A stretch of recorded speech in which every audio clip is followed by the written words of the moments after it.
கர்த்தருடைய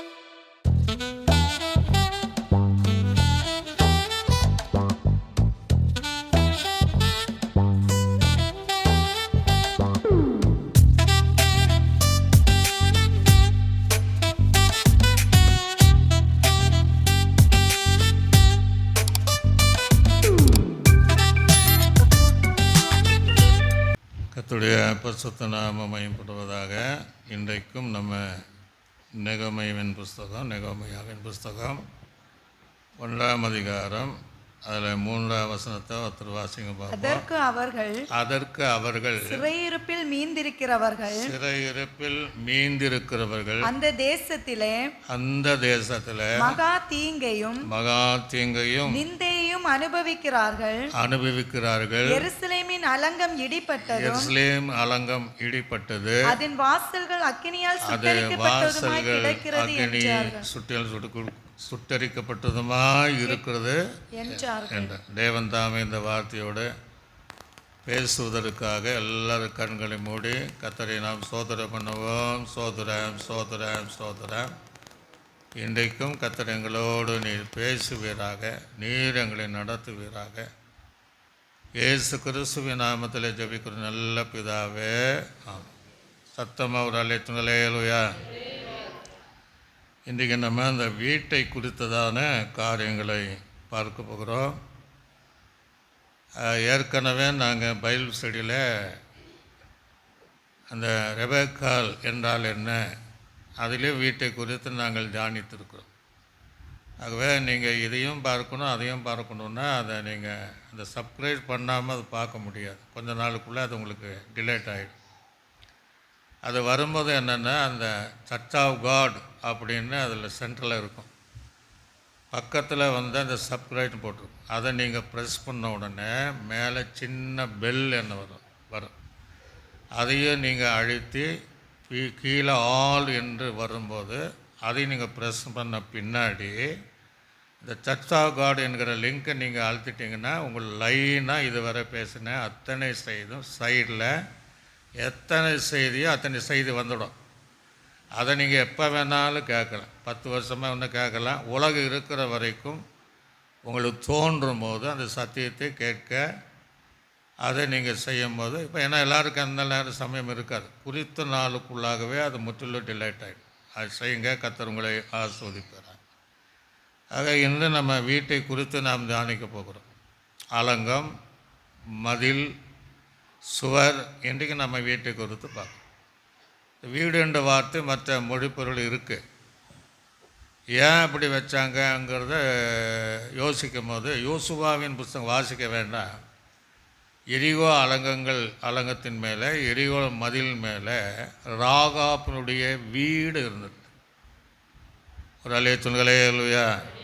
வீடு இருந்தது, அலங்கத்தின் மேலே வீடு இருந்தது.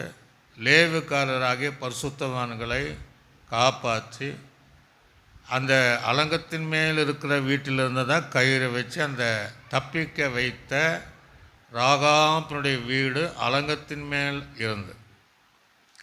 எரிகோ கோட்டை அத்தனை தகர்க்கப்படும் போது அவள் வீடு மாத்திரம் தகர்க்கப்படாமல் இருந்துச்சு. ஒரு அல்லேலூயா. நம்ம பார்க்கல, ஆனால் இன்றைக்கி சரித்திரங்கள் சொல்கிறாங்க இன்றைக்கும் அந்த எரிகோ கோட்டை இருக்குது, அந்த வீடும் இருக்குது என்று சொல்லுகிறார். ஆக வேதம் எவ்வளோ சத்தியம்னு பார்க்கணும். அப்போ இன்றைக்கு அந்த வீட்டை குறித்து தான் பார்க்கணும். அதாவது வீடு இன்றைக்கி எப்படி இருக்குன்னா பாழாக இருக்கிறது. உடலே துணையா அந்த வீட்டை நம்ம கட்டி எடுப்பணும். முதல்ல நீங்கள் ஒரு வீடை நீங்கள் பார்த்தீங்கன்னா ஆதியாகமத்தில் 1ஆம் அதிகாரம் 24ஆம் வசனம் முதல் 26ஆம் வசனம் வரைக்கும் நீங்க வாசிங்க. பின்பு தேவன் பூமியானது சகல ஜாதியான ஜீவ ஜந்துக்களையும் நாட்டு மிருகங்களையும் ஊரும் பிராணிகளையும் காட்டு மிருகங்களையும் ஜாதி ஜாதியாக பிறப்பிக்க கடவது என்றார். அது அப்படியே ஆயிற்று. தேவன் பூமியில் உள்ள ஜாதி ஜாதியான காட்டு மிருகங்களையும் ஜாதி ஜாதியான நாட்டு மிருகங்களையும் பூமியில் ஊரும் பிராணிகள் எல்லாவற்றையும் உண்டாக்கினார். தேவன் அது நல்லது என்று கண்டார். பின்பு தேவன் நமது சாயலாகவும் நமது ரூபத்தின்படியே மனுஷனை உண்டாக்குவோமாக.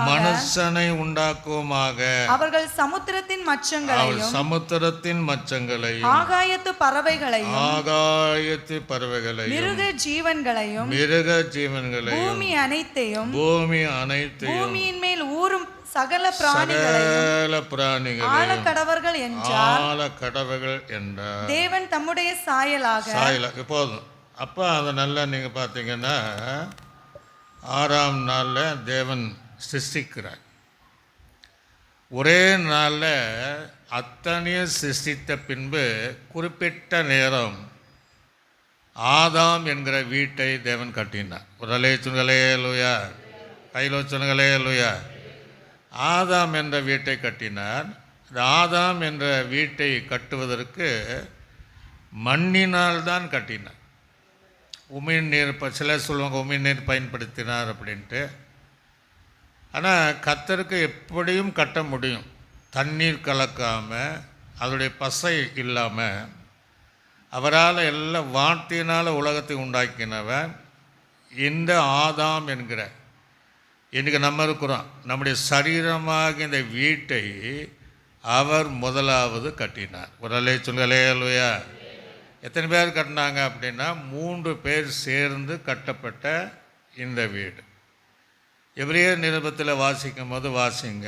எபிரேயர் நிருபம் 3ஆம் அதிகாரம் 6ஆம் வசனத்தை வாசிங்க. எபிரேயருக்கு நிருபம் 3ஆம் அதிகாரம். இந்த ரகசியம் இப்பொழுது அவருடைய பரிசுத்த அப்போஸ்தலருக்கும் தீர்க்கதரிசிகளுக்கும் ஆவியானவராலே வெளிப்படுத்தப்பட்டிருக்கிறது.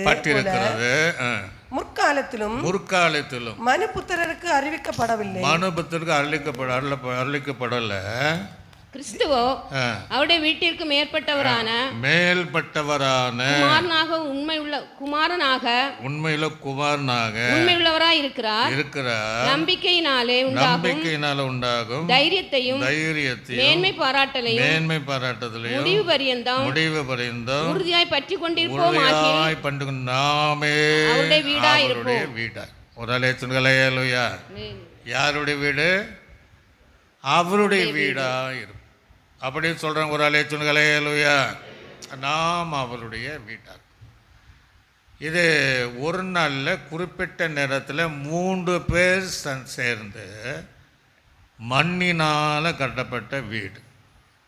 2வது வீடு தான் நாம் இருக்கக்கூடிய வீடு. ஒரு அலேச்சுங்களே லூயா. அந்த காலங்கள் உங்கள் மாவட்டமானாலும் எங்களுடைய பிரதேசமானாலும் அந்த கால வீடெல்லாம் மண் சுவர்னால் கட்டப்பட்ட வீடு தான். அது யாருனால் கட்டப்பட்டது? மனிதர்களால் கட்டப்பட்டது. அது ஒரு நாள் முடிகிற வேலையில். சில வீடு பல நாள் ஆகும், சில வீடு வருஷக்கணக்காகும், சிலர் இன்னும் முடியாமல் இருக்கக்கூடியவங்களும் இருக்கத்தான் செய்கிறார்.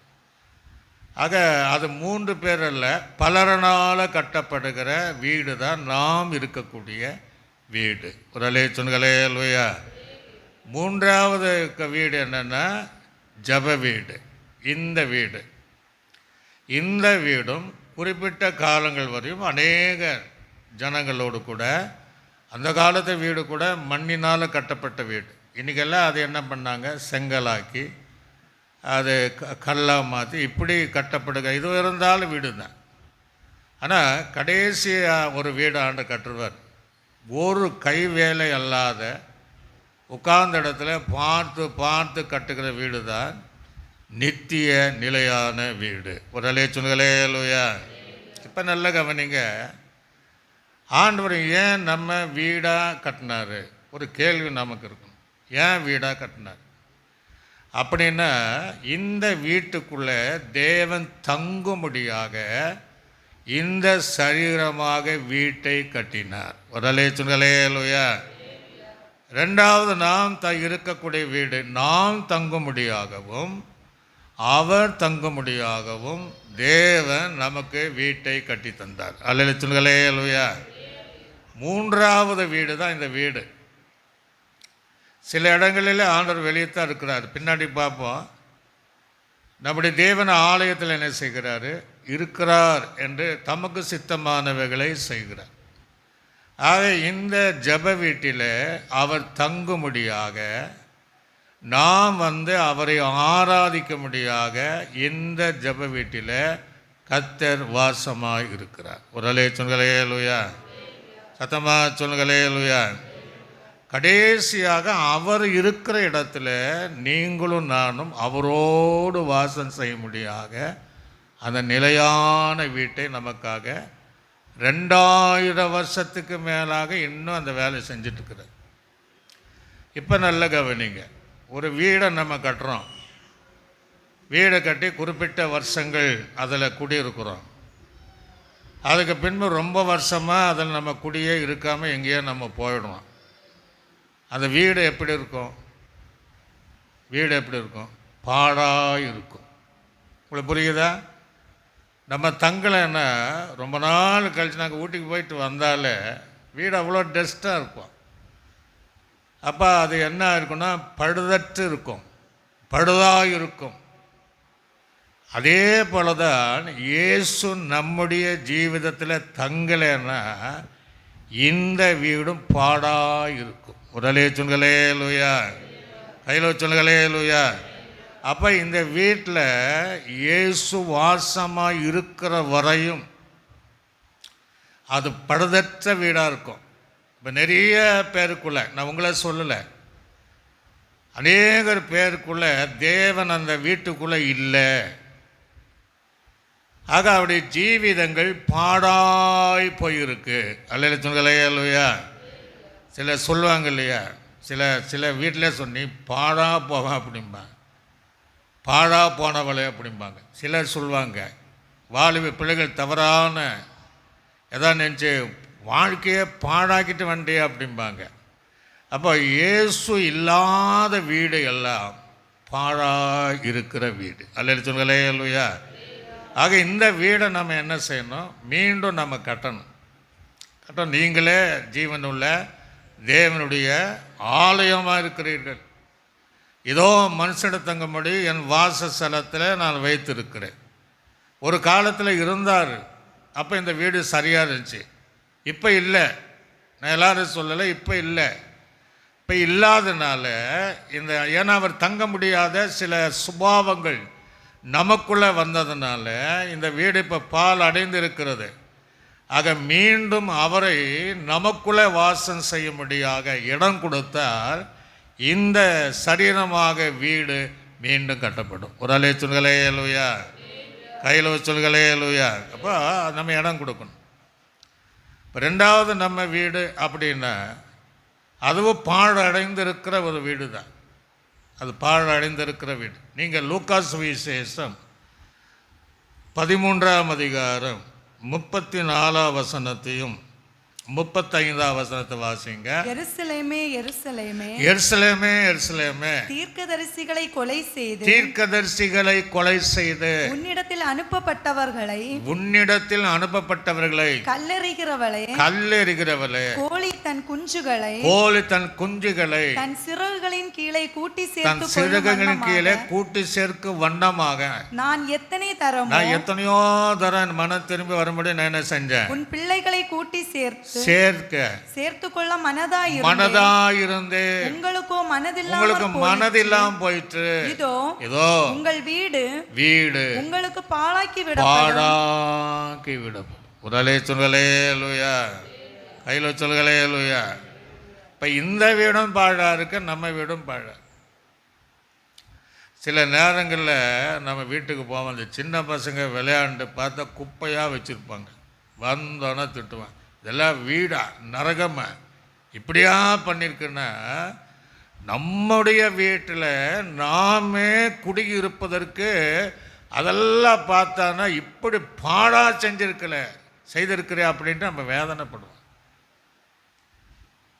அப்போ ஆண்டுடைய சத்தத்துக்கு நம்ம செவி கொடுக்கலன்னா இந்த வீடும் பாழாக இருக்கும், நாம் தங்குகிற வீடும் பாழாக இருக்கும். ஒரு அலே சொல்களே லூயா, கையில் சொல்களே லூயா. மூன்றாவது, இந்த வீடு ஜப வீடு என்பது சத்திய உபதேசங்கள் பேசப்படலை அப்படின்னு வச்சுடுங்க. ஏதோ மேலோட்டமாக ஊழியம் செஞ்சுட்டு போகிறோம் அப்படின்னு கடமைக்காக வருகிறோம், போகிறோம், செழிப்பான உபதேசத்தை கேட்கிறோம், மேலான உபதேசத்தை கேட்டு போகிறோன்னா நம்முடைய பார்வையில் இது சபையாக இருக்கலாம்.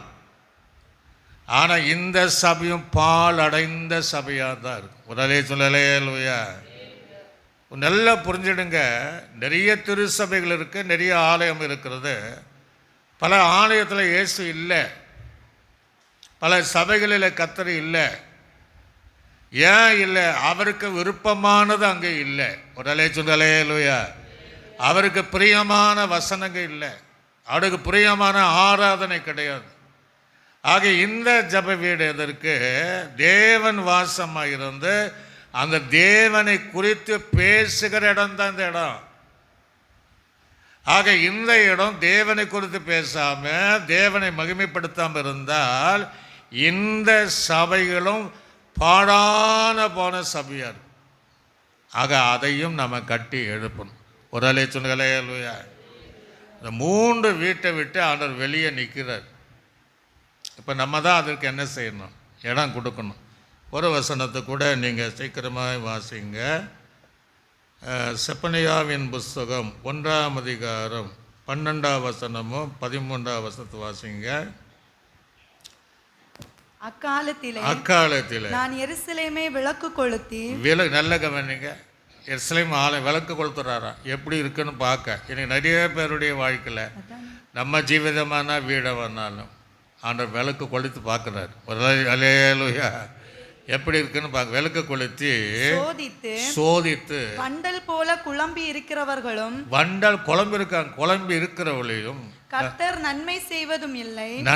அவங்க சொல்றாங்க, அந்த ஜனங்க, கர்த்தர் எங்களுக்கு நன்மை செய்வதும் இல்லை, தீமை செய்வதும் இல்லை என்று தங்கள் இருதயத்தில் சொல்லுகிற வண்ணமாக மனுஷனை தண்டிப்பேன். அவர்களுடைய ஆஸ்தி கொள்ளையாகும். அவர்களுடைய வீடுகள் பாழாய் போகும். ஒரு அலேலுயா. ஆண்டுடைய அழைப்புக்கு வார்த்தைக்கு செவி கொடுக்கலன்னா சரி சொல்லுவாங்க, வீட்டுக்கு போக மனமே இல்லை அப்படின்னு சொல்லியிருக்கீங்களா? சிலர் சொல்லுவாங்க, எங்கேயாவது ஓடிலாம் போல இருக்கு ஊழியக்காரன்னு சொல்கிறாங்க. ஏன்னா கர்த்தர் அங்கே இல்லைன்னு அர்த்தம். ஒரு அலேலுயா. இப்போ நம்ம சரீரமாக வீட்டில் இல்லை, சபையாக நிறைய வீட்டில் இல்லை. நான் எல்லா சபையும் சொல்லலை. சுயமாய் ஊழியம் செஞ்சால் அங்கே இருக்க மாட்டார். மனுஷனுக்கு பிரியமாய் நடந்தால் அங்கே இருக்க மாட்டார். ஆக நாம் தங்குகிற வீடு கூட பாழாய் இருக்கிறது. ஒரு அலேலுயா. இப்போ இன்னொரு வசனத்தை ஆகாய் எழுதின தீர்க்கதரிசி புஸ்தகம் 1ஆம் அதிகாரம் 3ஆம் வசனத்தையும் 4-5 வசனத்தை வாசிங்க. ஆனாலும் ஆகாய் என்னும் தீர்க்கதரிசியின் மூலமாய் கர்த்தருடைய வார்த்தை உண்டாகி அவர் சொல்லுகிறார், இந்த வீடு பாழாய் கிடக்கும் போது. எந்த வீடு? எருசலேம் என்கிற வீடு, சபையா இருக்கிற வீடு பாழாய் கிடக்கும் போது நீங்கள் மச்சு பாவப்பட்ட வீட்டிலே போதும் காலமா இது அப்படின்னு கேட்கிறார். அப்ப எல்லாமே தேவாலய ஆலயமானாலும் சரீரமான வீடானாலும் நாம் தங்குகிற வீடானாலும் இன்றைக்கு சமாதானம் இல்லாம பாழான நிலைமையில தான் இருக்கு. முதலே சொன்னலையா? ஆண்டவர் ஒரு காலத்தில் சொன்னார், நீங்கள் தட்டுங்க, நான் உங்களுக்கு என்ன செய்வேன்? திறப்பேங்கிறார். ஆனால் இன்றைக்கு ஆண்டவர் சரீரமாக வீட்டின் கதவை தட்டி கொண்டு இருக்கிறார். நாம் தங்குகிற வீட்டை தட்டி கொண்டு இருக்கிறார். ஜப வீட்டில் வெளியே நின்று எனக்கு தட்டி கொண்டு இருக்கிறார். நான் உள்ள எனக்கு இடம் கொடுங்க என்று தட்டுகிறவராக இருக்கிறார். இப்போ யாரெல்லாம் அந்த தட்டுகிற அந்த சூழ்நிலை திறந்து கொடுக்குறார்களோ மீண்டும் கர்த்தர் உள்ளே வருவார். அல்ல சொல்லுங்களேலுயா, சத்தமாக சொல்லுங்களேலுயா. உன்னத பாட்டின் புஸ்தகத்தில் எடுத்து வாசிங்க. 5ஆம் அதிகாரம் 2ஆம் வசனம் முதல் 6ஆம் வசனம் வரைக்கும் நீங்கள் வாசிங்க. நான் நித்திரை பண்ணினேன். யாரு மனவாட்டி சொல்றா, நான் நல்லா தூங்கிட்டேன், நித்திரை பண்ணினேன், என் இதயமோ விழித்திருந்தது. ஆனா இருதயம் அப்படி இருக்கு, விழித்திருக்கிறது. கதவை தட்டுகிற என் நேசரின் சத்தத்தை கேட்டேன். நேசரின் சத்தத்தை கேட்டேன். ஒரு அலே சொல்லுங்களே அல்லேலூயா. யாருடைய சத்தம்? ஆத்தும நேசருடைய சத்தத்தை கேட்கிறேன். என்னை நேசிக்கனுடைய சத்தத்தை, கதவை தட்டுகிற சத்தத்தை நான் கேட்கிறேன். அந்த நேரம் தூங்குற நேரம். ஆனால் என் ஆத்மா விழித்திருக்கிறது. நேசர் முன்பாக கதவை தட்டுகிற சத்தத்தை நான் கேட்டேன். என் சகோதரியே, என் பிரியமே. அவருக்கு பின்னாடி நின்று கூப்பிடுறாரு, நீ என் சகோதரியே, என் பிரியமே, என் புறாவே, என் உத்தமியே, பாருங்க எவ்வளோ கூப்பிடுறாரு. ஒரு காலத்தில் அப்படி இருந்தோம், நம்ம பிரியமா இருந்தோம், புறாவை போல இருந்தோம், உத்தமை போல இருந்தோம், இப்படியெல்லாம் நம்ம இருந்தோம். ஆனால் இன்னைக்கு இருக்கிறோமா? அதான் கதவை தட்டுறாரு. உத்தமியே, கதவை தர, என் தலை பனியினாலும், அவர் சொல்ல, என் தலை பனியினாலும், என் தலைமயிர் இரவில் பெய்யும் தூறலினாலும் நனைந்திருக்கிறது என்றார். நானே இதில் பாருங்க, ஆண்டவன் உலகத்தில் சொன்னாரு, நரிகளுக்கு என்ன உண்டா? கொடிகள் உண்டு. ஆகாயத்து பறவைகளுக்கு, மனுஷகுமாருக்கு தலை சாய்க்க ஏன்? அதான் சொல்கிறார். இந்த வசனம் அங்கே தான். இங்கே எனக்கு முடியல, பனி பெய்யுது, சாரல் பெய்யுது, நீ கதவை தர. ஒரு அலே சொல்களே அல்லேலூயா. வாசிங்க பாப்போம். என் வஸ்திரத்தை கலட்டி போட்டேன். அவ சொல்ற, நான் எல்லாம் ட்ரெஸ் எல்லாம் மாற்றிட்டேன், தூங்குற நேரம். நான் எப்படி அதை திரும்ப உடுப்பேன்? நான் எப்படி அதை மாட்டுவேன்? திரும்ப உடுப்பேன். என் பாதங்களை கழுவிட்டேன். முந்தின காலங்கள் எல்லாம் பெட்டுக்கு போகும்போதெல்லாம் கால் கழுவி தான் பெட்டுக்கு ஏறுவாங்க. இப்போல்லாம் அப்படியே படுத்து போடுவாங்க. பெட்டு மாதிரி இருக்காது, குப்பை மாதிரி இருக்கும். ஊட்டியில் ஒரு பழக்கம், சாயங்கால நேரம்னா அந்த பாத்ரூம் போய்ட்டு கால் கழுவிட்டு தான் மேலே ஏறணும். ஒரு அலைத்துடலே அல்லையா. நம்ம ஊரில் அந்த பழக்கத்தை பார்க்க முடியல, அப்படியே படுத்துறாங்க. பெட்டில் தான் டைனிங் டேபிளாக மாற்றிடுறாங்க.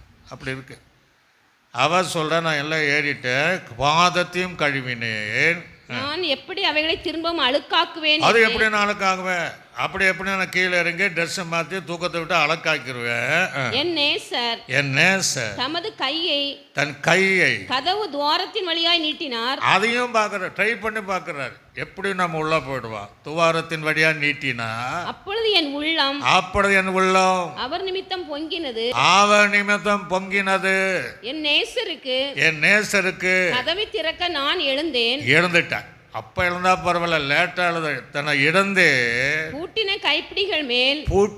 கைப்பிடியின் மேல் என் கைகளில் இருந்து வெள்ளை போலமும் என் விரல்களிலிருந்து வாசனை உள்ள வெள்ளை போலம் வடிந்தது. வெள்ளை போலம். இப்ப என்ன பண்ணிருக்கிறா? டெக்கரேஷன் பண்ணி அங்க கை இதுக்கெல்லாம் அந்த மயிலாஞ்சி பூசுவார். எப்போ பூசுவாங்கன்னா நைட்ல தான் பூசுவாங்க.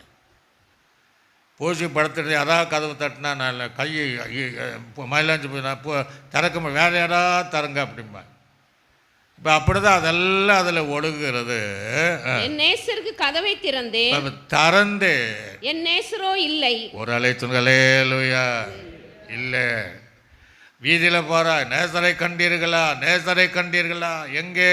இந்த சொல்லுங்க, கண்டுபிடி சொல்லுங்க அப்படின்ட்டு போகிறா. நேசரை காணவில்லை.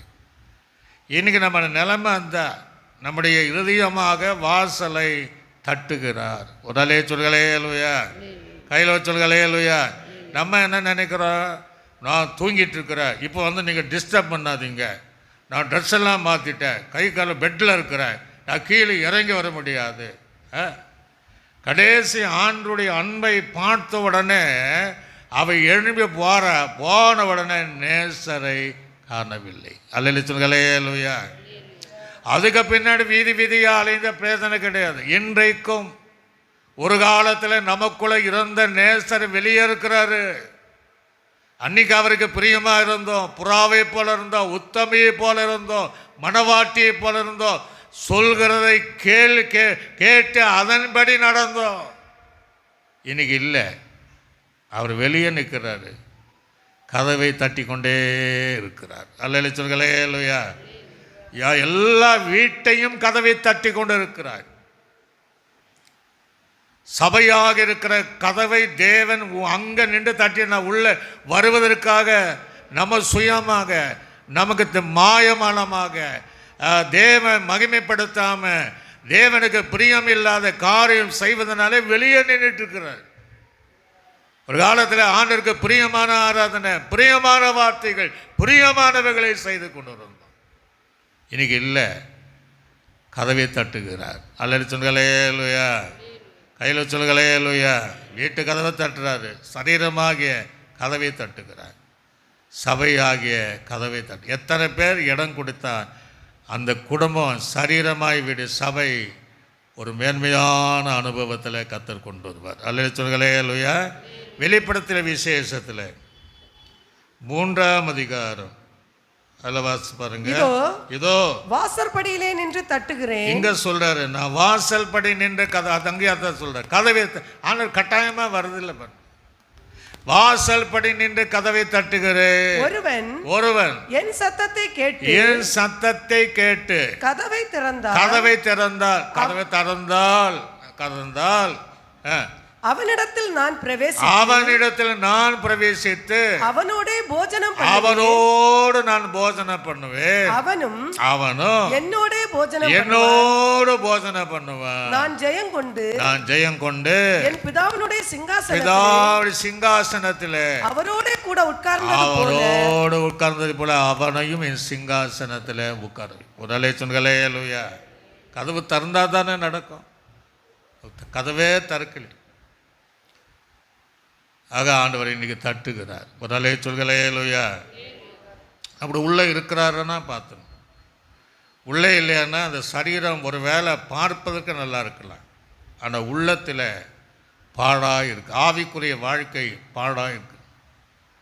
வீடை பார்த்தா நல்லா தான் இருக்கலாம், அங்கே தேவன் இல்லைன்னா அது பாழான ஒரு காரியம். சபை நல்லா தான் இருக்கலாம், கட்டிடங்கள் அழகாக இருக்கலாம், அதற்குள்ளே அவர் இல்லைன்னா அது பாழாய் போன இடம். நம்ம அதை கட்டி எடுப்பணும். ஒரு அலேச்சுன்களே இல்லையா, கட்டி எடுப்பணும். அப்படின்னு என்ன செய்யணும் அப்படின்னா, தேவன் நமக்குள்ளே தங்கணும், வீட்டுக்குள்ளே தங்கணும், சபைக்குள்ளாக வாசம் செய்யணும்.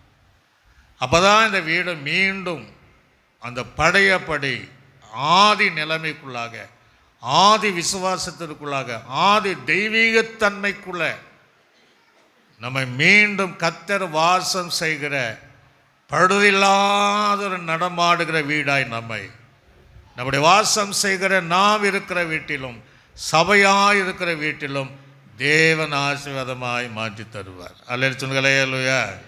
அப்படின்னா தங்கணும். தங்கலைன்னா ஒரு பிரச்சனை நடக்காது. இப்போ உதாரணத்துக்கு நீங்கள் பார்த்தீங்கன்னா லூக்கா சுவிசேஷம் 19ஆம் அதிகாரம் சகையினுடைய வாழ்க்கை கொஞ்சம் நம்ம பார்ப்போம். 19ஆம் அதிகாரம் 5ஆம் வசனத்தை ஒருத்தர் வாசி. அந்த இடத்தில் வந்தபோது இயேசு சகை கிட்ட வராரு. வந்தபோது அண்ணாந்து பார்த்து அவனை கண்டு சகையுவே நீ சீக்கிரமாய் இறங்கி வா, இன்றைக்கு நான் உன் வீட்டிலே தங்கணுங்கிறார். ஒரு அலே சொல்லுங்களே அல்லேலூயா. இன்றைக்கு அதான் கர்த்தர் பேசுறாரு. நீ எதிலிருந்து இறங்காம இருக்கிறியோ அதில் இறங்கி வா, நான் உன்னுடைய சரீரமாகி வீட்டில் தங்குவேன், குடியிருக்கத்தக்கதான வீட்டிலும் தங்குவேன், ஆராதிக்க கடந்து போகிற உன் சபையிலும் நான் தங்குவேன். உடலை சொல்களே அல்லேலூயா.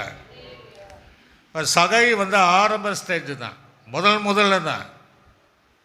நம்ம அப்படி இல்லை. இயேசு ஏற்கனவே இருந்தவர் தான், இப்போ இல்லை, அவ்வளோதான், காணலை. அவருடைய தாயாரை கூட இருந்தவர் தான். அவரை கண்டீரா கூட்டத்தின் நடுவில் ஆலயத்தில் போய் தேடுற மாதிரி தான் நம்ம தேடுகிற நாட்கள். கதவை தட்டி கொண்டே இருக்கிறார். அப்போ சகையுவே சொன்னது என்ன, எப்படி சொன்னார்? எரிகோவில் நிறைய சுங்க வரி வசூலர்கள் நிறைய பேர் இருந்தாங்க. அதுக்கு தலைவன் தான் இந்த சகையு. ஒரு அலே சொல்லுங்களே அல்லேலூயா. அப்போ வீடு எப்படி இருக்கும்? ஆடம்பரமான வீடு, கோபுரத்தை போல அந்த வீடு இருந்ததாக சரித்திரங்களில் எழுதுகிறாங்க. அவர் எல்லா வசதி வாய்ப்புகள் எல்லாம் நல்லா தான் இருக்குது. ஆனால் அவனுக்குள்ளே ஏதோ ஒரு விருத்தி உண்டாயிருக்கு. அப்பதான் இயேசு கிறிஸ்துவை குறித்து அவன் கேள்விப்படுகிறான். அப்போ நினைக்கிறான், இவெல்லாம் இருந்தாலும் ஜீவிதத்தில் ஒன்றும் இல்லையே. அப்போ இயேசு நமக்குள் இருந்தால், உடலே சொல்களே அல்லேலூயா, இயேசு நம்ம வீட்டுக்குள்ளாக இருந்தா அப்படி என்று சொல்லி உயர்ந்த அதிகாரி இயேசு வந்ததாக கேள்விப்படுறான். ஓடுறான் கூட்டத்தின் நடுவில். அவனால் பார்க்க முடியல. உடலே சொல்களே அல்லேலூயா. ஏன் பார்க்க முடியல? சரீரத்தில் குள்ளனா இருந்தான். இன்னைக்கு நம்ம இயேசுவை ஏன் பார்க்க முடியல? சரீரத்தில் உண்டாகிற தடைகள், சரீரத்தில் உண்டாகிற பாவ கிரியைகள், சரீரத்தில் உண்டாகிற பாவ சுபாவங்கள், அந்த இயேசுவை பார்க்க முடியல, நமக்குள்ளாக வாசம் செய்ய முடியல. ஒரு அலைய சொல்லலே இல்லையா? வீடு எப்படி இருக்கு? தேவ பிள்ளையுடைய வீடு எப்படி இருக்கணும்? டிவிக்கு முன்னாடி நின்று சினிமா பார்த்தாலும் அந்த வீட்டுக்குள்ளே எப்படி வருவார்? சீரியலை பார்த்தா எப்படி வருவார்? எப்படி வருவார்? ஆக தேவன் வருவதற்கு இனம் கொடுக்கத்தக்கதானது வீடு இருக்கணும். ஒரு அலைய சொல்லலே இல்லையா? கையில் சொல்லுகளே இல்லையா? அப்போ அந்த வீட்டில் எப்படி வருவார்? சபையில் உபதேசம் இல்லை, சத்தியம் இல்லை, ஏதோ வர போறான்னா அதற்குள்ள தேவன் எப்படி வருவார்? ஆக சகையினுடைய சரீரங்கள் அதுக்கு ஒரு தடையாக இருந்துச்சு. ஆக தேவன் நமக்குள்ளாக வராதபடி இந்த சரீரத்தில் என்னென்ன தடையா இருக்கு என்பதை அறிந்து உணர்ந்து விட்டு விட்டால், அறிக்கை செய்தால் நமக்குள்ள இயேசு வருவார். அல்லே சொல்களே இல்லையா? கையில் வச்சு அல்லே சொல்களே இல்லையா? இப்போ நல்ல கவனிங்க. ஆனாலும் அவன் விடலை. கூட்டம் ஒரு தடையாக இருந்துச்சு. ஆனால் அது வேதம் சொல்லப்படலை. கூட்டம் ஒரு தடையாக இருந்துச்சு. எட்டி எட்டி பார்த்தா முடியல. இன்றைக்கி நிறைய காரியம், சில நேரங்களில் நம்ம சுற்றி இருக்கிற ஜனங்களே நாம் இயேசுவை பார்க்கக்கூடாதபடி, இயேசு நமக்குள்ளாக வாசம் செய்யாதபடி தடை உண்டு பண்ணுவார்கள். ஒரு அலே சொல்களே இல்லையா? அந்த தடையை மீறணும். ஆனால் அவனுடைய முயற்சி வீணாகலை. சரீர தடை, கூட்டத்தடை,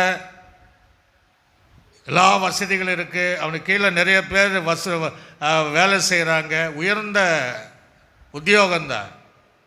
அவன் இன்றைக்கி எப்படியாவது இயேசுவை பார்த்துடணும். ஒரு அலே சொல்லலே இல்லையா? இயேசுவை வாய்க்குள்ளே வந்துடணும். காட்டு அத்தி மரத்தின் மேலே ஏறினான். ஒரு அலே சொல்களே இல்லையா? கையில் சொல்களே இல்லையா?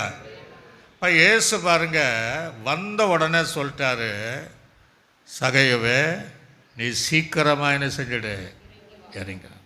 அப்படியே என்ன சொல்லியிருப்பாருன்னா, சீக்கிரமாய் நீ எதிலிருந்து இறங்கி வரணுமோ அதிலிருந்து இறங்கி வந்துடு. அல்ல சொல்களே இல்லையா? பாவ ஜீவியத்திலிருந்து இறங்கி வந்துடு. உன்னுடைய இருமாப்பத்திலிருந்து இறங்கி வந்துடு. உன் மேட்டிமையிலிருந்து நீ இறங்கி வந்துடு. உன் கீழ்ப்படியாமையிலிருந்து இறங்கி வந்துடு. உன்னுடைய மாயமான வாழ்க்கையிலிருந்து இறங்கி வந்துவிடு. உன் பொய்யான வாழ்க்கையிலிருந்து இறங்கி வந்துவிடு. ஒரு அலே சொல்களே இல்லையா? சத்தபாத்தா சொல்களே இல்லையா? அப்போ தான் இயேசு தங்குவார். இல்லை நான் அப்படி தான் இருப்பேன், இப்படி தான் இருப்பேன் அப்படின்னா அது சொல்கிறாரு. சீக்கிரமாக இருந்துடு, இல்லைன்னா இவரு போயிடுவார். சீக்கிரமாக இறங்கணும். எதிலெல்லாம் விட்டு நாம் இறங்கணுமோ அதிலிருந்து நம்ம இறங்கி வரும்போது, நம்மை தாழ்த்தி வரும்போது, இயேசு நமக்குள் நம் வீட்டுக்குள்ளாக அவர் தங்குகிற தெய்வமாக இருப்பார். ஒரு அலே சொல்களே இல்லையா? கையில் வச்சவங்க வலே இல்லையா? வசனத்தை கொஞ்சம் நீ வாசி. காட்டத்தை மரத்தை குறித்து பார்க்கும்போது இங்கே வாசித்து பாருங்க. ஒரு வசனத்தை வாசிக்கும் போது, பிரைஸ் எல்லாம் க்ளோரி டு காட், அந்த வசனத்தை வாசிக்கும் போது நீங்கள் இந்த வசனத்தை வாசிங்க. லூக்காஸ் விசேஷம் 10ஆம் அதிகாரம் 6ஆம் வசனம் 1ஆம் வசனத்தில் அப்படியே வாசிங்க. இவைகளுக்கு பின்பு கர்த்தர் வேற 70 பேர் வாசிங்க. அந்த லூக்கா 19 அவர் எரிகோவில் பிரவேசித்து எரிகோவில பிரவேசித்து அதன் வழியாக நடந்து போகையில் ஆயக்காரரும். அப்ப அதை பார்த்துட்டான். இப்ப ஏசாயாவின் தீர்க்கதரிசி புஸ்தகம் 9ஆம் அதிகாரம், அதில் 9ஆம் வசனத்தை வாசிங்க. ஏசாயாவின் தீர்க்கதரிசி புஸ்தகம் 9ஆம் அதிகாரம். செங்கல் கட்டு நல்ல கவனிங்க. செங்கல் கட்டு இடிந்து போயிற்று, கட்டடை இறஞ்சாச்சு, இடிந்து போயிற்று. பொழிந்த கல்லாலே பொழிந்த கல், இடிந்த கல் இருக்கு இல்லையா, பொழிந்த கல்லினாலே திரும்ப கட்டுவோம். திரும்ப அவங்க ஒரிஜினல் புதுசாக கட்டுவோம். அவங்க உடஞ்ச கல்லை நம்ம கட்டுவோம். காட்டத்தி மரங்கள் வெட்டி போடப்பட்டது, காட்டத்தி மரங்கள் வெட்டி போடப்பட்டது. அவைகளுக்கு பதிலாக கேதுரு மரங்களை வைப்போம் என்று அகந்தை மனப்பெருமையுமாய் சொல்லுகிற ஒரு அலைச்சுங்களை மனப்பெருமையாய் சொல்லுகிற எப்பிராயிமியரும் போதும். அப்ப இதுல என்ன? அகந்தையும் பொறுமையும் உள்ள காட்டத்தி மரத்திலிருந்து சீக்கிரமாக இறங்கி வர வேண்டும். ஒரு அலைய சொல்லுகளே அல்லையா, கையில் சொல்லுகளே அல்லையா. லூக்காவில் அழகான ஒரு வசனம். கடுகளவு உங்களுக்கு விசுவாசம் இருந்தால் இந்த காட்டத்தி மரத்தை கடலிலே விடு என்றால் கடலிலே விடுதணுங்கிறது. ஒரு அலைய சொல்லுகளே அல்லையா. அப்போ காட்டத்தி மரத்தினுடைய சுபாவங்கள், அந்த இருமாப்பு, அகந்தை, பொறுமை, கீழ்ப்படியாமை, இவைகளை விட்டு சீக்கிரமாக இறங்கி வரும்போது நம்முடைய சரீரமாக வீட்டிலும் நாம் தங்குகிற வீட்டிலும் சபைகளிலும் தேவன் தங்குவார். அல்லேலூயா சொல்லுங்களே அல்லேலூயா. இப்போ அவன் கூட இயேசு போகிறார். போன உடனே அந்த வசனத்தில் வாசிக்கும் போது இயேசு அந்த இடத்தில் வந்தபோது அண்ணாந்து பார்த்து அவனை கண்டு 5ஆம் வசனத்தை வாசிங்க. 5ஆம் வசனத்தில் வாசிங்க. அவனை கண்டு சகைவே நீ சீக்கிரமாய் இறங்கி வா, இன்றைக்கு நான் உன் வீட்டில் தங்க வேண்டும் என்றார். அவன் சீக்கிரமாய் இறங்கி சந்தோஷத்தோடு ஒரு அலைய சொல்லுகளே. இயேசு நமக்குள்ள வந்தா என்னதான் வரும்? சந்தோஷம். இயேசு நம்ம வீட்டுக்குள்ள இருந்தா என்னதான் வரும்? சந்தோஷம். சண்டைகள் இருக்குமா? கசப்பான தன்மைகள் இருக்குமா? சபைக்குள் வரும்போது இயேசு இருந்தால் நமக்கு சந்தோஷம். ஒரு அலைய சொல்லுங்களேலூயா. பாடுறாங்க, இயேசு வந்த வீட்டில் என்ன சந்தோஷம். சபைக்குள்ளாகவும் நம்ம சந்தோஷமாக இருப்பதற்காக தான் தேவன் சபை என்கிற வீட்டை நமக்கு தந்திருக்கிறார். வாசிங்க. அவன் சீக்கிரமாய் இறங்கி சந்தோஷத்தோட அவரை அழைத்து கொண்டு போனான். அதை கண்ட யாவரும் இவர் பாவியான மனுஷன் என்று தங்கும்படி போனார். இயேசு எதற்காக போனார்? இவனுக்குள்ள தங்க, அந்த வீட்டுக்குள்ள தங்க இயேசு போனார் என்று முறுமுறுத்தார்கள். சகையு நின்று கர்த்தரை நோக்கி ஆண்டவரே என் ஆஸ்திகளில் பாதியை. இப்ப இயேசு அங்க போறாரு. இனி இந்த தப்பு செய்யற, நீ பாவி, இப்படியெல்லாம் பண்ணியிருக்கிறேன்னு ஒன்றும் சொல்ல கிடையாது. இயேசு போன உடனே அந்த தெய்வீக பிரசன்னம் அவனுக்குள்ளே உணர்வடைந்து கேட்குறான், என் ஆசைகளில் பாதினை ஏழைக்கு நான் கொடுத்துட்றேன். ஒரு அலைய சொல்களே அல்வையா. நான் அநியாயமாக இந்த ஊரில் சம்பாதித்திருந்தால் 4 தனையாய் நான் திருப்பி கொடுப்பேன். ஒரு அலைய சொல்களே அல்வையா. பழைய புட்டு காலத்தில் ஒருத்தன் ஆட்டு திருடனா கண்டுபிடிச்சா 4 ஆட்டு கொடுக்கணும். நான் 4 தனையாய் கொடுப்பேன் என்றால் அந்த வீடு எப்படி இருந்திருக்கும்? இயேசு அவனை நோக்கி இன்றைக்கு இந்த வீட்டுக்கு ரட்சிப்பு வந்தது. ஒரு அலைய சொல்களே அல்லேலூயா. கையில் வச்சு சொல்களே அல்லேலூயா. எல்லா கவனிக்க, இயேசு ஒன்றுமே சொல்லலை, நீ குற்றவாளி பாவி, அதை மற்றவங்க சொன்ன மாதிரி சொல்லலை. ஆனால் அவர் நின்ன உடனே அந்த தேவனுக்கு முன்பாக அவனால் மறைத்து வைக்க முடியல. அப்போ அந்த வீட்டை எப்படி சம்பாதிச்சு வச்சுருக்கிறான்? அநியாயத்தினால சொத்து சேர்த்து இருக்கிறான். உடனே சொன்ன உடனே ஆண்டு சொல்லலை, எப்போ நீ விற்றுருப்பா, அந்த வாலிபன் சொன்னல, நித்திய ஜீவனை சுதந்திரிப்பதற்கு என்ன செய்யணும், உன் ஆசைகளில் விட்டு அப்படியே சொல்லலை. இவனால் உணர்த்தப்பட்டு நான் என் ஆசையை பாதி ஏழை கொடுத்துறேன், யாராவது அநியாயமாய் வாங்கியிருந்தால் 4 தனையாய் கொடுப்பேன். ஒரு அலை சொல்லுகளே இல்லையா? அப்போ தான் இந்த வீட்டில் ரட்சிப்பு வந்தது என்று அந்த வீட்டில் தங்கினார். சகையுக்குள்ளாக இயேசு தங்கினார். ஒரு அலை சொல்லுகளே இல்லையா? அப்போ சகை என்ன பண்ணியிருப்பான்? நிச்சயமாக அவன் சொன்ன வார்த்தையின்படி ஆசுகளை வச்சு ஏழைகளை கொடுத்துருப்பான். யார் யார்கிட்ட தப்பாக 4 தனையாய் அநியாயமாய் வாங்கினானோ, ஒருவேளை 1000 ரூபாய் தவறாக வாங்கியிருந்தா 4000 ரூபாய் திருப்பி கொடுத்துருப்பான். ஒரு அலைச்சொல்களே இல்லையா?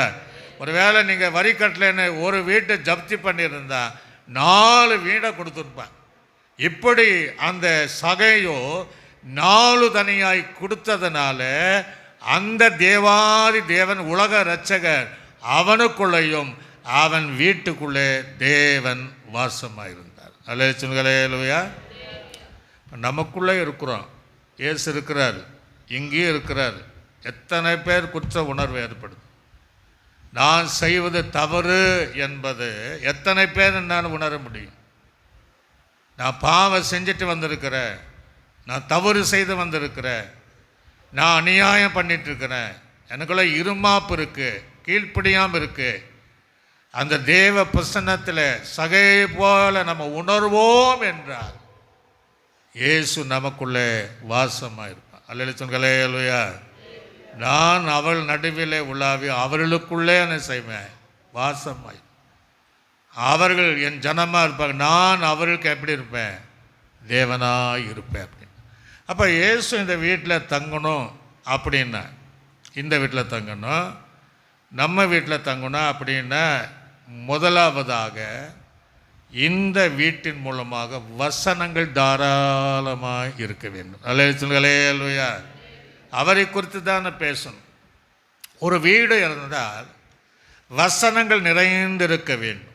ஒரு ஆலயம் இருந்தால் வசனம் நிறைந்திருக்கும். பழைய காலத்து சபை பார்த்தீங்கன்னா காம்பவுண்ட் வால் ஃபுல்லாக வசனம்தான், 2 பக்கம் எழுதியிருப்பாங்க. இப்போ நம்ம சபை சுற்றிலும் இத்தனை காம்பவுண்ட் வால் ஃபுல்லாக கூட வசனங்கள் உள்ளே போனால இது ஒரு ஆவிக்குரிய சபையை நம்ம கண்டுபிடிச்சிடலாம்.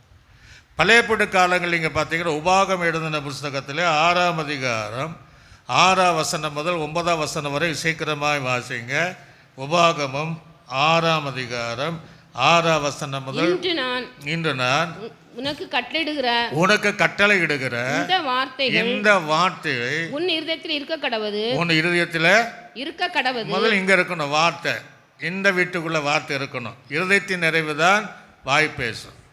வசனமே இல்லை, அப்போ கர்த்தர் எப்படி இருப்பார்? அவர் தான் வார்த்தையாக இருக்கிறாரு, இருதயத்தில் இருக்கும். 2வது என்ன சொல்றாரு?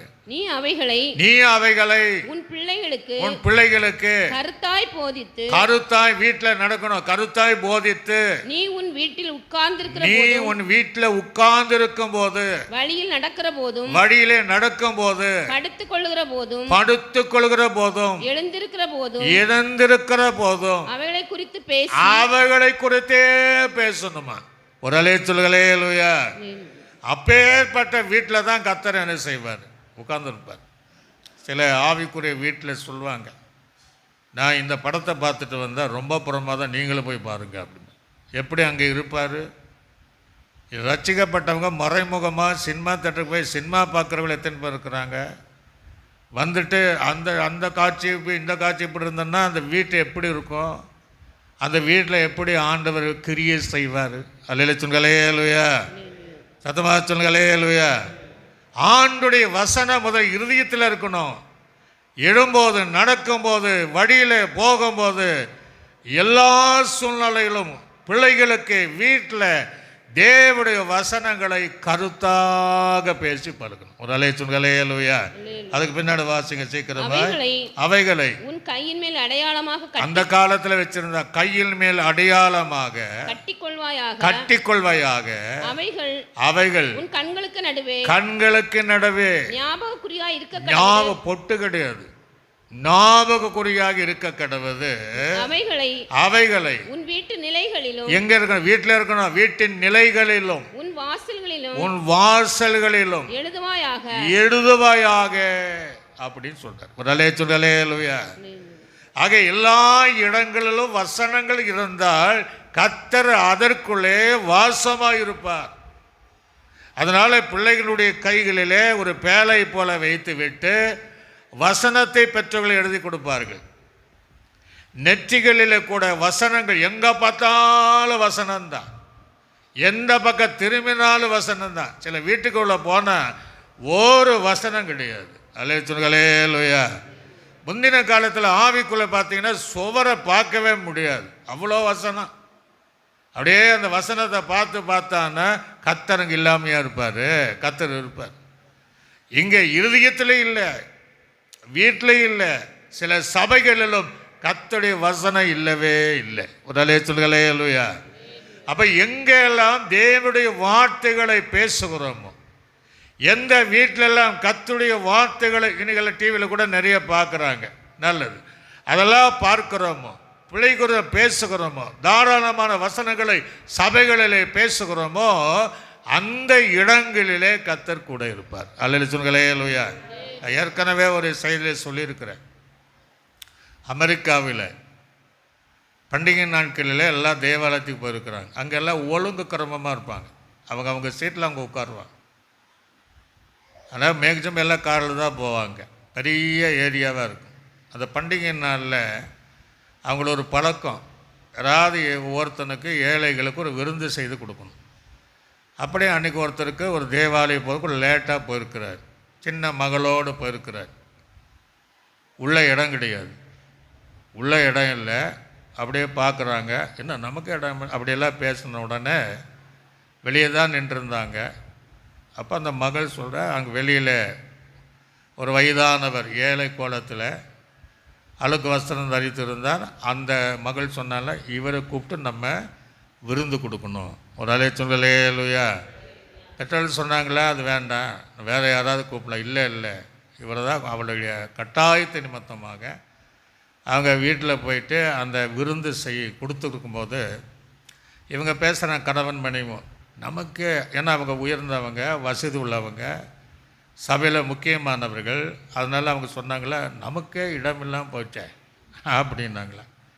அப்போ இவர் சொன்னாரா, எனக்கே இடம் இல்லை, நான் தான் இயேசு, என்ன தான் ஆராதிக்கிறாங்க, நான் வெளியே இருக்கிறேன், உள்ளே எனக்கு இடம் இல்லைன்ட்டு மறைந்து போனாரா. உடலே சொல்களே இல்லையா? நிறைய சபையில் அப்படித்தான் இருக்கு. இயேசுக இடமே இல்லை, சரீரத்திலையும் இடமில்லை, வீட்டில் இடமில்லை. எப்படி சமாதானம் உண்டாகும்? இன்னும் தீர்மானம் பண்ணுங்க, வசனத்தை பேசி பழகுங்க, வசனத்தை போதிங்க. நீங்க ஒரு போதகராக இருங்க. பால் அடைந்திருக்கிற உங்கள் சரீரமாக வீட்டையும், பால் அடைந்திருக்கிற உங்கள் வீட்டையும், அல்லது பால் அடைந்த திருச்சபைகளையும் தேவன் மீண்டும் கட்டி இழப்ப வல்லவராக இருக்கிறார். அல்லேலூயா சொல்லுங்களே அல்லேலூயா. கையில் வச்சு சொல்லுங்க அல்லேலூயா. ஆக வீட்டில் நம்ம இங்கே வசனம் பேசணும், வீட்லேயும் வசனத்தை போதிக்கணும். சபைக்கு வரும்போது இந்த வீட்டில் வசனத்தை கேட்கணும். ஒரு அலேச்சுங்களே அல்லேலூயா. தேவனுடைய வசனத்தை கேட்டு 4 பேராவதுக்கு அந்த சத்தியத்தை சொல்லக்கூடியவளாக நாம் இருக்க வேண்டும். அப்போ தான் கர்த்தர் நமக்குள்ளாக இருப்பார் என்பதை நாம் அறிந்து கொள்ள வேண்டும். இன்னும் நீங்கள் பார்த்தீங்கன்னா எபிரேயருக்கு நிருபம் 3ஆம் அதிகாரம், சீக்கிரம் வசனத்தை வாசித்து முடிக்க போகிறோம். 3ஆம் அதிகாரம் 2ஆம் வசனத்தில் வாசிங்க. மோசே தேவனுடைய வீட்டில் எங்கும், நல்ல கவனிங்க, எந்த வீட்டிலையா? தேவனுடைய வீட்டில் எங்கும் உண்மை உள்ளவனாய் இருந்தது போல, உண்மை உள்ளவனாய் இருந்ததை போல இவரும் தம்மை ஏற்படுத்தினவர் போதும். அப்போ மோசே தேவனுடைய வீட்டில் எப்படி இருந்தான்னா உண்மை உள்ளவளாக இருக்கும். இந்த சரீரத்திலும் உண்மை உள்ளவளாக இருக்கணும். உண்மை ரொம்ப அவசியம். வீட்லேயும் உண்மை பேசப்படும். பிறனோடு நீங்கள் உண்மையை பேசுங்க. சில ஆவிக்குறைவளாக இருந்துட்டு தாராளமான பொய்யத்தான் என்ன செய்கிறாங்க, பேசுகிறாங்க. பொய் சொல்லுகிறவன் யாருன்னா அவன் பொய்களுக்கு பிதாவாக இருக்கிறான். அல்லது சொல்லுங்களே ஹல்லேலூயா. பொய்யனும் பொய்களுக்கு பிதாவும் இருக்கிறான். அவன் சொந்தத்திலிருந்து எடுத்து பேசுகிறான். அப்போ நம்ம எப்படி இருக்கணும்? உண்மையை பேசுகிறவளாக, தேவனுடைய வீட்டில் உண்மை உள்ளவளாக, உண்மையாக ஆராதிக்கிறவளாக, உண்மையாக தேவனை தேடுகிறவளாக, உண்மையாக தேவனை துதிக்கக்கூடியவளாக, உண்மையாக தேவனுக்கு கொடுக்கக்கூடியவளாக இருந்தால் இந்த சரீரமான வீட்டை கட்டி எழுப்பி, நாம் இருக்கிற வீட்டை, சமாதானம் இல்லாமல் இருக்கிற அந்த வீட்டை மீண்டும் சந்தோஷத்தையும் கணவன் மனைவி பிள்ளைகளுக்குள்ளாக ஒரு மகிழ்ச்சியான ஜீவியத்தை தேவன் தந்து இந்த சபைகளிலும் தேவனை இழுப்புதலை காண செய்வார். அல்லேலூயா. கையில் வச்சு சொல்லுங்க அல்லேலூயா. இன்னும் நீங்கள் இந்த வசனத்தை இனி வாசிக்கும் போது 1 தீமோத்தேயு நிருபத்தில் 3ஆம் அதிகாரம் அதில் 15வது வசனத்தை வாசிங்க.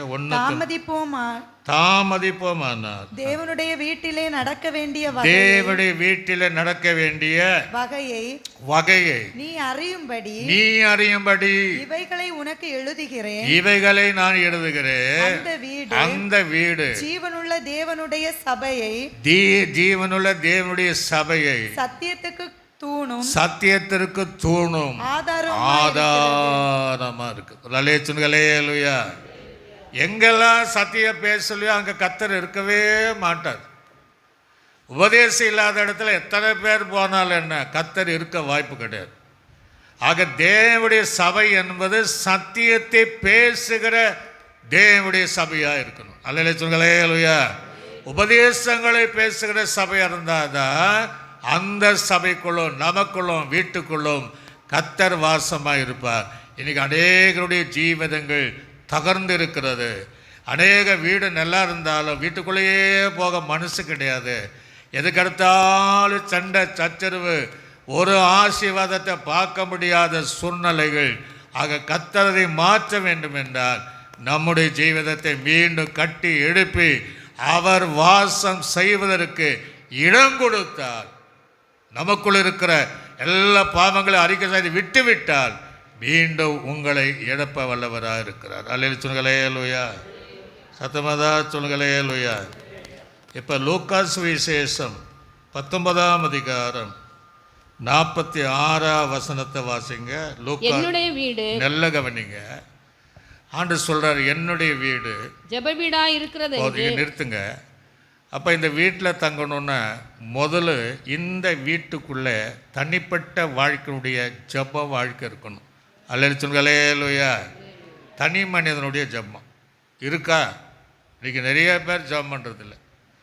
அப்போ இது ஒரு ஜப வீடு, தேவன் தங்குகிற வீடு, அசைவாடுகிற வீடு, ஆசீர்வதிக்க வீடுன்னா இந்த சரீரமாக வீட்டில் தனி ஜபம் உண்டாக வேண்டும். அல்லேலூயா. ரெண்டாவது, நாம் இருக்கக்கூடிய வீட்டில் குடும்ப ஜபம் இருக்கணும். அந்த காலத்தில் 3 பாடலை பாடி ஜபம் பண்ணுகிற பழக்கம் அன்றைக்கி இருந்துச்சு. இதுக்கெல்லாம் ஜபமே இல்லை. ஜபமில்லாத வீடு கூரை இல்லாத வீடும்பாங்க. குடும்பமாக இன்னைக்கு தீர்மானம் பண்ணுங்க, அது குறிப்பிட்ட நேரங்களில் குடும்ப ஜபம் இருக்க வேண்டும். முதலே சொல்லுங்களேலூயா. இது தனி ஜபம், அது குடும்ப ஜபம். சபை என்பது சேர்ந்து செய்கிற ஜபம். இந்த 3 அனுபவங்கள் இருந்தால் மீண்டும் தேவன் இந்த வீட்டை கட்ட எழுப்ப வல்லவராக இருக்கிறார். அல்லேலூயா. உண்மையிலே என்னால் உணர முடியும், அநேகருக்குள்ள ஜபமே இல்லை. ஜபம் என்கிற வாசனையே கிடையாது. அப்படியே ஜெபித்தால் ஒரு செகண்ட் ஜபம்ட்டு போயிட்டே இருப்பாங்க. ஒரு சிலருடைய வாழ்க்கையில் தான் அந்த தனி ஜபம் இருக்குது, அந்த குடும்ப ஜபமும் இருக்குது. சில இடத்துல குடும்ப ஜபமே கிடையாது. மனைவி ஒரு பக்கம், கணவன் ஒரு பக்கம், பிள்ளைகள் ஒரு பக்கம் என்கிற இருந்தால் அந்த வீட்டில் எப்படி தான் கர்த்தர் வாசமாக இருப்பார்? அப்போ வெளியே நிற்கிறார். அல்லேலூயா. ஜபமில்லாத நம்முடைய வாழ்க்கையானாலும், ஜபமில்லாத ஒரு வீடானாலும் தட்டிட்டு இருக்கிறார் ஆண்டவர். வெளியே நின்று நம்முடைய இருதயமான கதவையும் அல்லது வீட்டான கதவையும் தட்டி கொண்டு இருக்கிறார். இங்கே சேர்ந்து ஜெபிக்கிற இடம்தான். என் ஜப வீட்டில் அவர்களை கொண்டு வந்து நான் மகிழ பண்ணுவேன். அல்லேலூயா. இப்ப என்ன சொல்றாரு பாருங்க, வாசிங்க. என்னுடைய வீடு என்னுடைய வீடு ஜெப வீடா இருக்கிறது என்று ஜெப வீடா இருக்கிறது என்று எழுதி இருக்கிறது. எழுதி இருக்கிறது. நீங்களோ அதை கள்ளர் இப்ப குகையாக்கி ஆண்டு சொல்றாரு, ஒரு காலத்துல ஜெபம் இப்ப கள்ளர் குகையாய் மாறிச்சேங்கிறார். கள்ள திருடன் திருடன் திருடன் தான் வருவான். நம்முடைய ரட்சிப்பையும் ஆத்துமா இப்போ நம்முடைய ஜீவிதம் எப்படி இருக்குன்னா, ஒரு காலத்தில் இயேசு இருந்தார் ஜெபிக்கிற வரையும் வீட்டில். இப்போ இந்த தேவாலயமானாலும் எதுவானாலும் கள்ளர் குகையாய் நீங்கள் மாற்றிட்டீங்களேங்கிறார். உடலே சொல்லுங்களேலுயா. ஒரு காலம் தேவாலயமாக இருந்துச்சா, நடமாடுகிற சரீரமுள்ள வீடாக இருந்துச்சு. வீடும் அப்படி தான், பழைய காலத்தில் அப்படி இருந்தது. அந்திய காலத்தின் விசுவாசிகள் வீட்டில் அப்படித்தான் இருந்துச்சு. ஆனால் இன்னைக்கு கல்லர்களுக்கு இடம் கொடுத்து கல்லர் குகையாக நீங்க மாற்றினீர்களே என்று. அடுத்தது கள்ளர் குகை ஆக்கினீர்கள் என்றார். அவர் நாள்தோறும் தேவாலயத்தில் உபதேசம் பண்ணி கொண்டிருந்தார். பிரதான ஆசாரியரும் வேத பாரகரும் ஜனத்தின் மூப்பரும். போதும், இந்த இடத்துல தான் அவனு கோபப்பட்டார். சாட்டை எடுத்துட்டார். தேவாலயத்தில் போய் சாட்டை எடுத்தார். தேவாலயத்தில் ஆராதனை கிடையாது, தேவாலயத்தில் துதி கிடையாது, தேவாலயத்தில் வசனம் கிடையாது, தேவாலயத்தில் ஜபம் கிடையாது. ஒரு காலத்தில் இருந்த இடம்தான். இப்போ கல்லர் குகையாய் புறாக்களை விற்கிறவளாய் காசுக்காரர்களாக மாற்றினால சாட்டை வார எடுத்து அதை மீண்டும் பழைய நிலவி கட்டி எழுப்பப்படுவதற்கு அத்தனை பேர் வருடு தள்ளினார். உடலே சொல்களேலுயா. இப்போ நமக்கு சாட்டை வார்த்தை எடுத்து வச்சிருக்கிறார். ஏன்? ஒரு காலத்தில் இயேசுவுக்கு இடம் கொடுத்தோம், இன்னைக்கு உலகத்துக்கு இடம் கொடுத்துருக்குறோம். கர்த்தர் மீண்டும் கட்டி எழுப்பப்படுவதற்கு சாட்டை வார எடுத்து நிற்கிறார். அலேலுயா. கையில் சொல்லுங்க அலேலுயா. வீட்டுகளே அப்படி தான் இருக்கிறார். அசுத்தமானவர்களை பேசு, ஆகாத சம்பாஷணைகளை பேசு, சின்ன சின்ன காரியத்திலும் ஒருத்தருக்கு புரியாமல் சண்டை வீடாக மாறி அப்படி இருந்தால். ஒரு காலத்தில் அப்படி இல்லை. ஆரம்பத்தில் அவங்களுடைய ஜப வாழ்க்கை எல்லாம் இருந்துச்சு. இப்போ அப்படி இல்லை. சாட்டை வார எடுத்து நிற்கிறது. நிறைய தேவாலயத்தில் இதான் இருக்குது. வசனத்தை பேசுகிற ஜபிக்கிற இடத்துல கர்த்தர் மீண்டும் கட்டி எழுப்பும்படியாக வைராக்கியமாய் நின்று கொண்டு இருக்கிறார். அல்ல சொன்னங்களே அல்வையா. ஆக நம்ம வீடாக கட்டி எழுப்பப்பட வேண்டும். கடைசியாக ஒரு வசனத்தை எடுத்து வாசித்து நம்ம முடிக்க போகிறோம். லூக்காஸ் விசேஷம் 10ஆம் அதிகாரம் 5ஆம் வசனத்தை 6ஆம் வசனத்தை வாசி. ஒரு வீட்டில் பிரவேசிக்கிற போது, நல்ல கவனிங்க, ஒரு வீட்டில் பிரவேசிக்கும் போது இந்த வீட்டுக்கு சமாதானம் உண்டாவதாக என்று முதலாவது சொல்லுங்கள். முதலாவது நீங்க நம்ம போற வீட்டில் ஊழியக்காரன் சொல்லணுமா, நீங்க போய் இந்த வீட்டுக்கு சமாதானம். அது தேவனுடைய வீடாக இருந்தார், தேவன் தங்குகிற வீடாக இருந்தார், அதுக்குள்ளே இருக்கிற ஜனங்களுக்குள்ள தேவன் தங்குகிற வாசஸ்தலமாக இருந்தால் சமாதான பாத்திரன் அங்கே இவங்க எல்லாம் அதுக்குள்ளே தகுதியா இருந்தால் நீங்கள் கூறுகிற சமாதானம் அவனிடத்தில் தங்கும். இல்லாதிருந்தால் அது உங்களிடத்தில் திரும்பி வருண்டார். நாம் கூறுகிற ஒரு வீட்டில் போய், ஆண்டவரே இப்படி ஆசீர்வதியும், இந்த வீட்டை ஆசீர்வதியும், இந்த வீட்டுக்குள்ளே ஒரு சமாதானம் உண்டாகட்டும் என்று நம்ம ஜெபம் பண்ணுறோன்னு வச்சுடுங்களேன். அவங்க பாத்திரவானா இல்லைன்னா, பாத்திரவானா இயேசு அங்கே இருக்க மாட்டார், அது வீட்டில் இருக்க மாட்டார். அந்த சமாதானம் அந்த ஆசீர்வாதம் திரும்பி வந்துடுங்கிறார். அல்ல சொல்லுங்களேலுயா. ஆக இயேசு தங்கக்கூடிய வீடாக நாம் இருக்கிறோம். ஆக எவைகளினால படுதட்டு இருக்கிறதோ, ஆண்டு சொல்கிறார் இல்லையா, எருசலேமை பார்த்து கோழி தன் குஞ்சுகளை சேர்த்து கொள்ளுகிற வண்ணமாக எத்தனையோ தரம் நான் உன்னை கூப்பிட்டேன், நீ வர மனதில்லாமல் இருக்கிற, உன் வீடு பாழாய் இருக்கிறது. உடலே சொல்லுங்களேலுயா. குடும்பம் பாழாக இருக்கிறது, உன் தொழிலும் பாழாக இருக்கிறது, உன் ஜீவிதம் பாழாக இருக்கிறது, ஊழியம் பாழாக இருக்கிறது. மீண்டும் கட்டி எழுப்ப தேவன் இன்றைக்கு பிரியத்தோடு ஒவ்வொருடைய கதவை தேவன் தட்டி கொண்டிருக்கிறார். சகைக்குள்ளிருந்த அந்த கிரிகள் நமக்குள் இருக்கும் என்றால், இன்றைக்கு நமக்குள்ளே தங்கி, நமக்கூட வந்து, நம்ம வீட்டில் தங்கி, நம்முடைய சபையில் தங்கி, வருகிற காலங்களில் கர்த்தர் விரும்பின நீங்கள் எதிர்பார்க்கிற அத்தனை நிறைவும் ஆசீர்வாதத்தை கர்த்தர் உங்களுக்கு தருவார். எல்லாரும் எழுமி நின்று ஆண்டு சமூகத்தை ஒப்பு கொடுத்து இதெல்லாம் நம்ம பழுதடைந்து இருக்கிறதோ, இயேசு நமக்குள்ளே இருக்கிறாரா, நம்ம வீட்டுக்குள்ளே இருக்கிறாரா, நம்முடைய ஜெப வீட்டில் இருக்கிறாரா? ஆராதனை இருக்கணும், குடும்பங்களில் ஆராதனை இருக்கணும், குடும்பங்களிலே துதி இருக்கணும், குடும்பங்களிலே ஜெபம் இருக்கணும், வசனங்கள் இருக்கணும், நமக்குள்ளே இருக்கணும். கர்த்தர் அங்கே வாசம் செய்வார். எல்லாம் கண்ணை மூடி அப்படியே தோத்திரம் பண்ணுங்க. சோத்திர ஆண்டவரே, என் இயேசு உன்னை தேடுகிறார், இடமுண்டு மகளே உன் உள்ளத்தில். என் இயேசு உன்னை தேடுகின்றார், இடமுண்டு மகனே உன் உள்ள. சகையோடனே இறங்கி வந்தான், சந்தோஷத்தோடு இருந்தான். சகையோடனே இறங்கி வந்தான், சந்தோஷத்தோடு கடந்து சென்றான். பாவங்கள் அனைத்தையும் அறிக்கை செய்தான், தன் பாவங்கள் அனைத்தை அறிக்கை செய்தான்.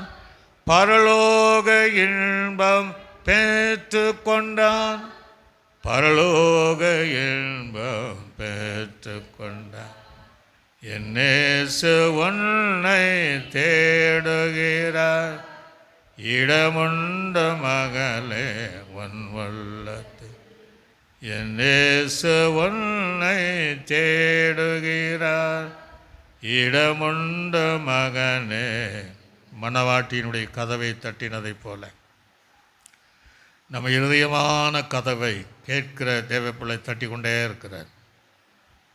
வீட்டின் கதவையும் தட்டுகிறார். தேவாலயத்திற்கு புறம்பாக இருந்த தட்டி, என் வீடு ஜெப வீடு கல்லர் குகையாய் மாறினதே, வியாபார ஸ்தலமாய் மாறினதே என்று வைராக்கியமாக நிற்கிற இயேசு கிடத்தில் நம்முடைய எல்லாம் விட வேண்டியில்லை. எவைகளெல்லாம் இறங்கி வர வேண்டுமோ, இருமாப்பிலிருந்து அகந்திலிருந்து மேன்மை இறங்கி வர வேண்டுமோ, அது இறங்கி வரும்போது இயேசு உங்களோடு வந்து உங்களுக்குள்ளே தங்கி, உங்கள் வீட்டில் தங்கி, நீங்கள் நம்ம வருகிற திருச்சபைகளில் தங்கி அவர் விரும்பினதை கர்த்தர் செய்ய போகிறார். எல்லாம் கொஞ்ச நேரம் வாயிலை திறந்து ஆலேலோ ரீபால ஆகாத காரியத்தை வீட்டிலேருந்து அகற்றிடுங்க, அசுத்தங்களை எடுத்துடுங்க. சரீரத்தில் இருக்கிற அசுத்தங்களையும், சபைக்குள் வந்து தேவையில்லாத வார்த்தைகளை பேசுகிற அந்த ஜீவியத்தை மாற்றி கர்த்தரை மகிமைப்படுத்த ஜனங்களாக மாற அர்ப்பணித்து நாம் சோதனை பண்ணுவோம். சோதரம் சோதரம் சோதரம். பிதாவாகிய தேவனை நாம் சோதனை பண்ணுவோம். சோதரம் சோதரம். கர்த்தராகிய இயேசு கிறிஸ்துவை நாம் சோதனை பண்ணுவோம். சோதரம். நம்மை ஆற்றி தேய்ச்சி வழி நடத்தின பரிசுத்த ஆவியானவரை நாம் சோதனை பண்ணுவோம். எங்கள் நல்ல ஆண்டவரே நன்றி செலுத்தணும். இன்றைக்கு வீட்டை குறித்து எங்களோடு கூட பேசினேன். எங்கள் சரீரமாக வீடு கூட பாடடைந்திருப்பதே இருக்கிறேன். நாங்கள் வசிக்கிற வீடும் சமாதானம் இல்லாமல், ஆசீர்வாதம் இல்லாமல், ஆண்டவரே ஒருவருக்கொருவராக மகிழ்ச்சி இல்லாமல் பால் அடைந்து இருப்பதை அறிகிறேன். வசனம் இல்லாமல் அநேக திருச்சபைகளும் பாழாயிருப்பதை கர்த்தர் அறிகிறேன்.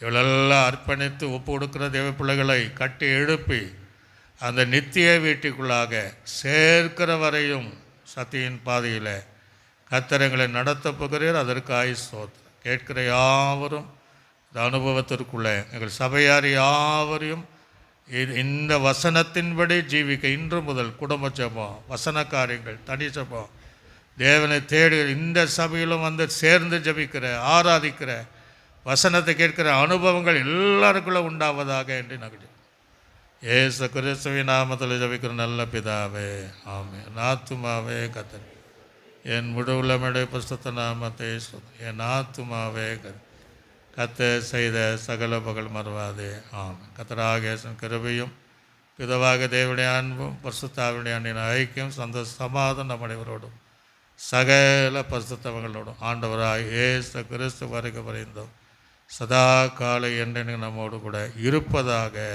ஆமென். அல்லேலூயா, அல்லேலூயா, அல்லேலூயா. கர்த்தர் உங்களை யாவரையும் ஆசீர்வதிப்பார்.